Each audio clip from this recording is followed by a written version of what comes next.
पुस्तकाचं नाव वाक्यांची आगगाडी. आता ह्याच्यात बघा वाक्य आहेत. चहा तयार करणे आणि पोहे तयार करणे. त्याच्यात वाक्य पट्टे. मी आता मुलं 2 गट करणार आहेत. त्या गटामधल्या 2 मुलांना वाक्य जोडून उतारा तयार करायला सांगणार आहे. कशाचा? चहा तयार करणे आणि पोहे तयार करणे. त्यांना 2 मिनिटाचा वेळ देणार आहे. 2 मिनिटात कोण पटकन तयार करते आणि उतारा कोण लिहून दाखवते ते पाहणार आहे. चला तर मग आपण खेळायला सुरुवात करूया. आता बघा तुमचा विषय आहे पोहे तयार करणे. काय? पोहे तयार करणे. आता हे वाक्यपट्टे, ह्या वाक्यपट्ट्या क्रमाने लावायचं.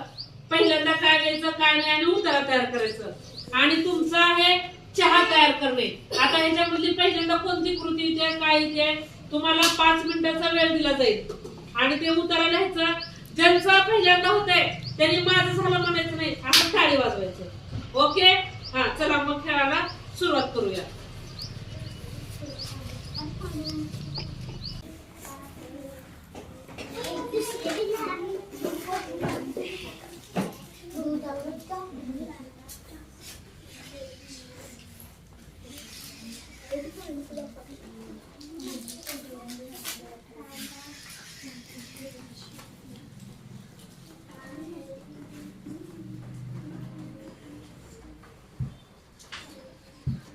कमळ गट आणि गुलाब गट ह्या दोन्हीपैकी कोणत्या गटाचं झालं त्यांनी टाळे वाजवायचं.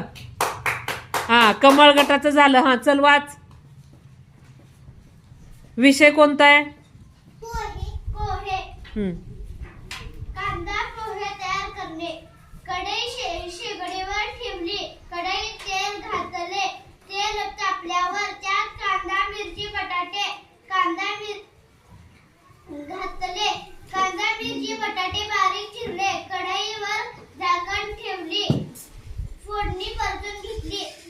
कढईत पोहे घातले. वरून कोथिंबीर घातली. छान. टाळ्या वाजवा.